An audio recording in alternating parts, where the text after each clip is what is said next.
Good evening, chaps. You may have heard the news. I'm going away to live in England for 6 months very soon. So I thought today I would search the internet and find out how to be more British so when I go over there, I can fit in. So let's just start things off. How to be British. I started off my research with a simple WikiHow article, but despite WikiHow's reputation, it actually had some genuine advice. Learning about British culture, appreciate British food, watch British media and find some role models. I mean, for me personally, I watch a ton of UK YouTubers. I'm a big fan of the Sidemen and, you know, all those surrounding them. And as I dove deeper, I started to see some common themes in British culture. What do I need to wear to impress the British people? Bold color and pattern combinations are common in some areas, but black is a safe option until you've got the local fashion down. So just wear the most boring things possible and you'll fit right in. Study the mouth shape. British mouth.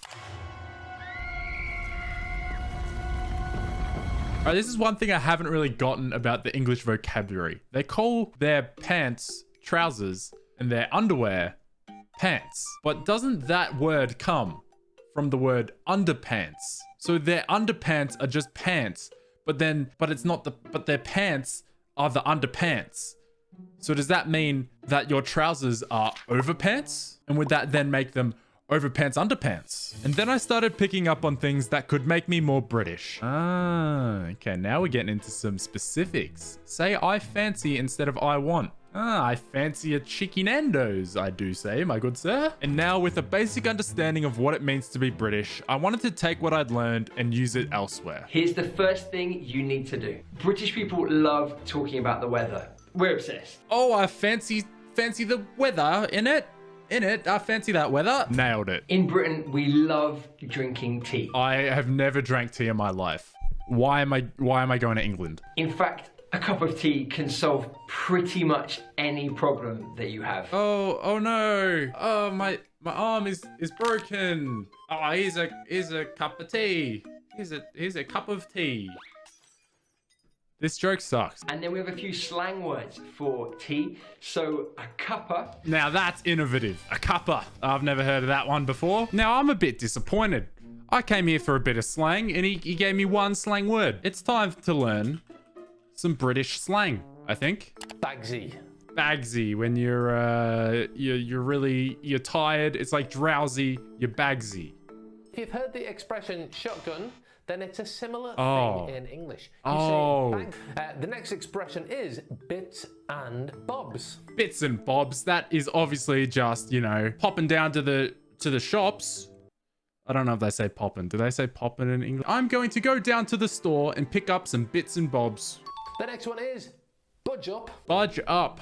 Budge up. You're trying to get in the car and you need someone to make a bit more space for you. It's like, oh yeah, budge up, mate. Like, let's, you know, I'm going to squeeze in here next to you. Like, budge up. Budge up. If you're on a bench and you say budge up.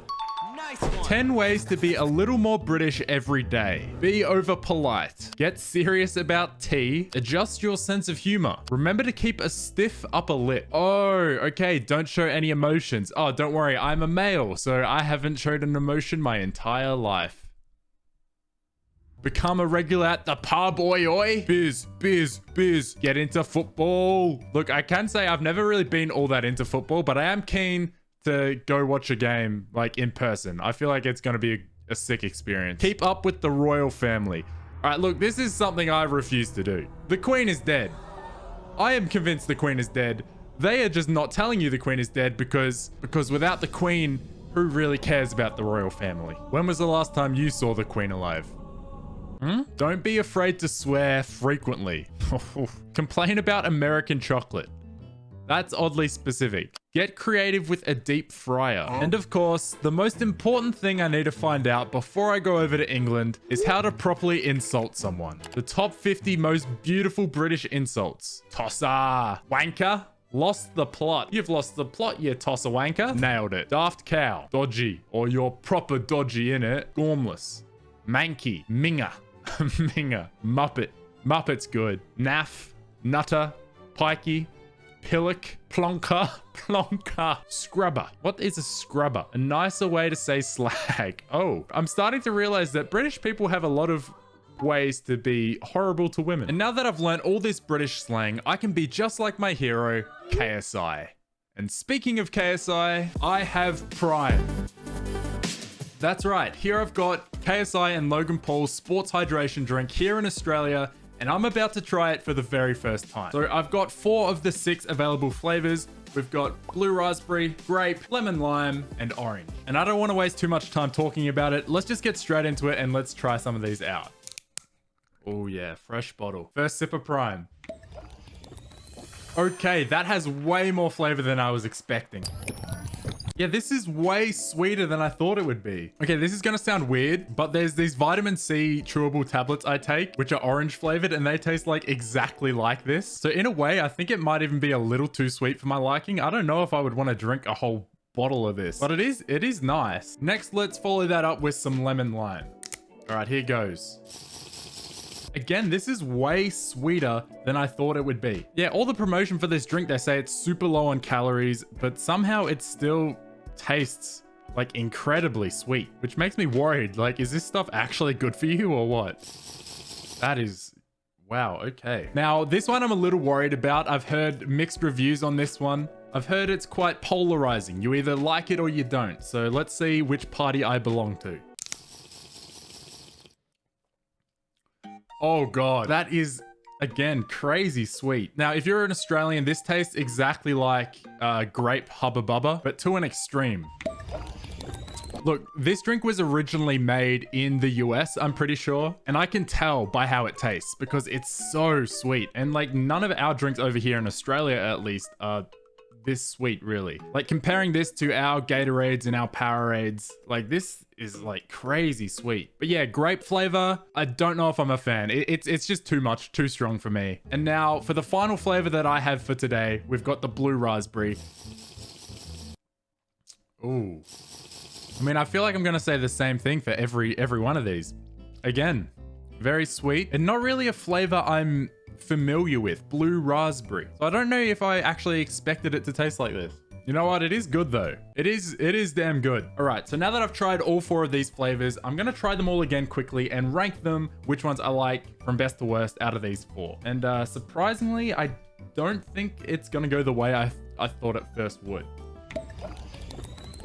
In 4th place, we have the grape. Just way too sickly for me, not a fan. In 3rd place, I think I'm gonna have to go with lemon lime, although the top 3 are very close. They're all pretty good. Just not the biggest fan of like lemon in these kind of drinks. The next, I think, is blue raspberry. I thought this would be my favorite. It wasn't quite as good as I was expecting. And then my favorite out of these 4 is the orange, which is really fitting because orange is my favorite color.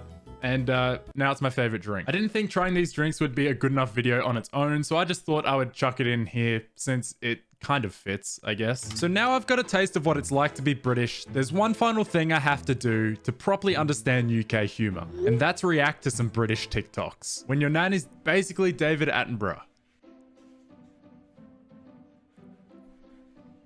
It's a frog. That's a frog, isn't it?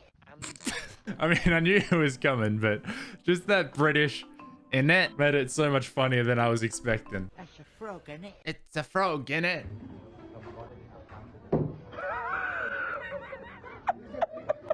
What was this lady doing? Oh, nah. You tell you what do you do when you see this? Oh, you run away. Oh, now that's just good banter, innit? All right, how did she get her then? How did you get scared? There's no way you didn't know she was there. In the United States, we call this exactly what it is. An eraser, because it erases the pencil off of the page. Nah, that's a rubber. It's a rubber. I need to tell you something still. I don't really know how you lot, function over there, but in the UK, we call it a rubber because you rub it on the paper. The action, you rub it, rub, to rub things out. I feel like for most things, it's like UK, Australia, shake hands. We agree on most things. It's a rubber. That's just what it is. I was watching UK TikToks for 20 minutes, struggling to react to any of it, when all of a sudden... Scousman Pat, and his XL bully.